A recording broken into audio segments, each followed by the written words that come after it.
Amigo de Conexión, reciban un grandioso saludo de su servidor Carlos Federico, pues tenemos un programa más aquí con Víctor Corral de Expresión Política. Hoy no se pudo presentar Nefta Noticias porque tuvo ahí algo que hacer, pero le tenemos a Ciro Gómez Leiva de cómo se doblegó ante Pigmenio Ibarra, como que Pigmenio dijo, entonces ¿a qué viene si no va a haber debate? Rápidamente soltó la toalla Ciro, pero ahorita le vamos a comentar por qué.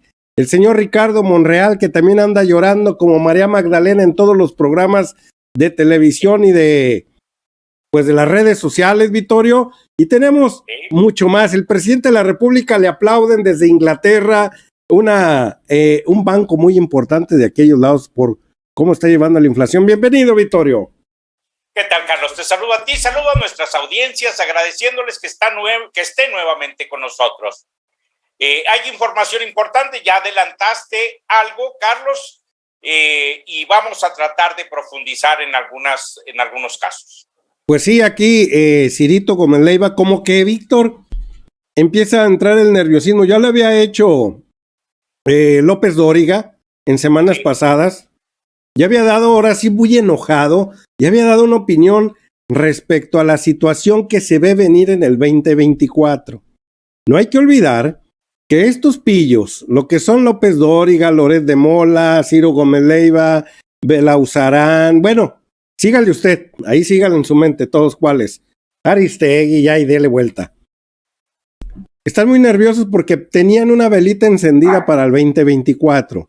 Pero con la situación que se está viendo, con las elecciones que hemos pasado, Víctor, con el tipo de personajes que no los veo, que le puedan hacer sombra a Claudia Sheinbaum, a Marcelo Ebrard, a Dan Augusto, a Noroña, a Tatiana, a Rocío Nale, ahí sigo la lista, pero hay 3, 4 del movimiento, los cuales, pues yo no veo quién es la carta opositora en el panismo, en el priismo, ya los demás partidos pues no veo por dónde, ¿verdad? No sé qué opines y luego ya mientras se conectan otros 200 más, Víctor, les pongo el video que tienen ahí en punta, Vittorio. Sí, Carlos, a mí me da muchísimo gusto ver cómo Epigmenio ha logrado bajarle 2 rayitas a Ciro Gómez Leiva, el defensor de la delincuencia. Creo que con cosas objetivas, es decir, con discusiones objetivas, tratando de buscar un equilibrio entre una posición y otra, hemos visto que Ciro Gómez Leiva ha tenido que bajar los brazos porque siempre estaba dispuesto a estar discutiendo y confrontando a Epigmenio. Epigmenio, con esa prudencia que ha tenido siempre en ese programa, le ha hecho saber que le falta muchísimo para entender de política y que le falta muchísimo para entender que como medio de comunicación, el que él representa, no está ausente de tener dueños que están encaminados hacia otra ideología y puntos de vista, Carlos. Son casi 1000 conectados, Víctor. ¿Qué te parece si pasamos a escuchar a Ciro Gómez Leiva? Ya no hay a la puerta el señor. Ya sabe que se le vienen todas las de perder. No ve quién pueda sacarlo y quién le pueda mandar ese sobre amarillo, Víctor. Transferencia no, porque son rastreables. Pero quién le pase ese sobre amarillo por debajo de la mesa, que llegue la Suburban, que resurge el Estado Mayor Presidencial y esas casas de los aquelarres de los presidentes que tenían en varios lugares, que no las venda Andrés Manuel López Obrador, porque pues ahí eran sus jaurías de estos señores. Pero vamos a darle play ya que hay casi 1000 conectados en este instante, Vittorio. Adelante. Sin la estridencia que suelen traer los procesos preelectorales, la definición de candidatos. Yo comentaba el lunes en la televisión que ya se le fue el tiempo a la oposición. Que la oposición debería o tendría que tener un candidato a esas alturas y no lo tiene. Y aquí no hay milagros. Fox ya era un candidato muy fuerte 2 años antes de la elección. Calderón ya había roto con el foxismo y estaba buscando por su lado y con mucho éxito en el PAN la candidatura. No se diga Peña Nieto con todo lo que has cuestionado, Peña Nieto pero ya se había casado en la iglesia. Era un candidato perfilado. No se diga López Obrador, a estas alturas del 2016, los 4 presidentes a estas alturas eran candidatos muy fuertes. La oposición no tiene un candidato. Movimiento Ciudadano dice que hay que darle 6, 7 meses. El PAN, quién sabe en qué esté el PAN. Y el PRI están en que si se queda o no se queda su presidente. Creo que se les fue el tren. Me puedo equivocar. Y puede surgir un personaje magnético, impresionante. No sé dónde va. No lo sé. Siempre cabe la posibilidad del milagro. En la historia electoral mexicana esa nunca ha existido. Pero yo creo, y mira que no le gustó ese comentario a muchos de nuestros seguidores en radio y televisión, yo creo que esta elección ya se le fue, la presidencial, ya se le fue a la oposición. Todo puede cambiar, todo puede ocurrir, pero como tú tienes razón. Tienes razón. Y Morena, no se le alinean las estrellas con 3 candidatos. No se le alinean las estrellas, han trabajado. Tiene 3 figuras muy fuertes. Pero fíjate, Ciro, es lo que yo digo, de lo que hablo. No es que se les haya ido, es que no acaban de entender que el mundo como lo concebían, que el régimen como lo tenían diseñado, ya no funciona. Se acabó. Se acabó una era. Y ellos todavía siguen pensando con una lógica anterior a este cataclismo político que se produjo en México. Pues no sé qué sea. Ahí habría que es un cataclismo. No me refiero al cataclismo. No sé qué es lo que los ha llevado a esta especie de pasmo. Porque estuvieron demasiados años en el poder pensando que nadie se los iba a arrebatar jamás. Que van a tener una candidatura atractiva. Era un régimen muy sofisticadamente diseñado, que tenía todo para mantener el control. No. Este también es muy sofisticado. No, este es un régimen nacido de una voluntad popular mayoritaria. El otro era de 3 sectores amafiados: la oligarquía, la clase política y la élite mediática. Esas 3 cosas hacían que funcionara perfectamente el régimen. ¿Dónde está hoy la élite mediática? La élite mediática sigue pensando todavía que México era Suiza, que aquí había a lo sumo una democracia imperfecta. Pero aquí había un régimen vulgar, violento, criminal, abusivo y corrupto. Y en esos términos hay que retratarlo para entender lo que está sucediendo. La gente no quiere más eso. Por eso no tienen candidato, por eso no tienen ideas, por eso no tienen propuestas. Sí, yo creo.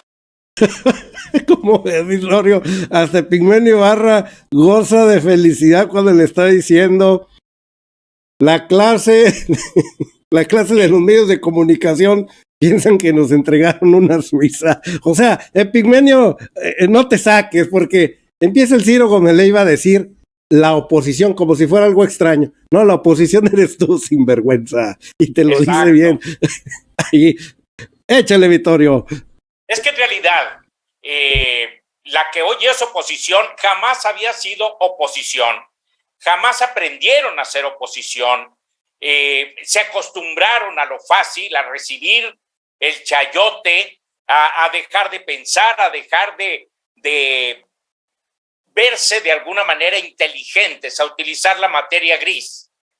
Porque hoy nos han demostrado, tanto los líderes de los partidos políticos de oposición como los medios de comunicación, que son los que los sostienen de alguna manera, que perdieron absolutamente todo.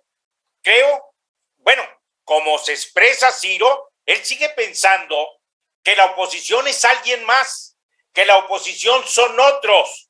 Él se siente totalmente al margen de esa situación, pero él también es oposición y no está acostumbrado, no lo admite. Sin embargo, así como está él, están todos los intelectuales, están todos los comunicadores y todos los periodistas que de alto rango, de alto pedorraje, dice alguien por ahí, que se dedican única y exclusivamente a recibir la nota en su escritorio y darla a conocer. No son periodistas, esos no son periodistas, son comunicadores de notas que les hicieron. Yo creo que me tengo que deleitar y luego esperar qué dijo Ciro Gómez Leiva cuando le dijo lo que ya escuchamos hace unos momentos, Vittorio. Vamos a volver a ver ese momento donde Epigmenio Ibarra pues hasta goza de decirle no le saques, tú eres parte de la desinformación. Vamos a darle play otra vez.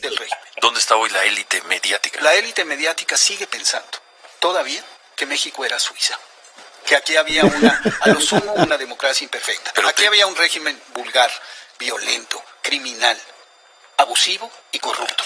Y en esos términos hay que retratarlo para entender lo que está sucediendo. La gente no quiere más eso. Por eso no tienen candidato, por eso no tienen ideas, por eso no tienen propuestas. Y yo creo que se les pasó el calendario. ¿Se les fue? Quizá me equivoque, como tantas veces, por eso prefiero no ser. Tienen candidato, por eso no tienen ideas, por eso no corrupto. Y en esos términos hay que retratarlo para entender lo que está sucediendo. Abusivo y corrupto, criminal, abusivo y corrupto. Y en esos régimen vulgar, sumo una democracia imperfecta. Aquí había un régimen vulgar, violento, criminal, abusivo y corrupto. Vulgar, violento, abusivo y corrupto. Y criminal. Todo eso le dijo en su cara a Ciro Gómez Leiva porque le estaba diciendo cómo es los medios de comunicación, la oligarquía y los políticos de los cuales eran contubernio ellos. Dijo, eran los tres: oligarquía, medios de comunicación y el tercero, la clase política, a la cual se refiere Pigmenio Ibarra. Creo que no hay manera más sutil, Víctor, de decirle a estos sinvergüenzas lo que son, Vittorio. Sí, yo creo que sí, Epigmenio sí disfruta poder expresarse como lo hace, porque son conceptos, son pensamientos que se ven arrastrando desde hace más de 40 años y que no había una apertura real para poder expresarlos. Hoy que le dan o que le abren la puerta a Epigmenio, un viejo lobo de mar, colmillo retorcido, va y les dice sus verdades que él ha traído desde siempre, pero que no había podido decírselos. Ciro, yo creo que se ve un tanto cuanto ridículo. No sé si Imagen pretendía que Ciro tratara de contener los embates de este periodista, pero de Pigmenio, pero se ha visto mal, se ha visto ridículo. En varias ocasiones ha tenido que declinar por desconocimiento o por no poder emitir pruebas, argumentos que sean válidos para lo que dice y lo que defiende.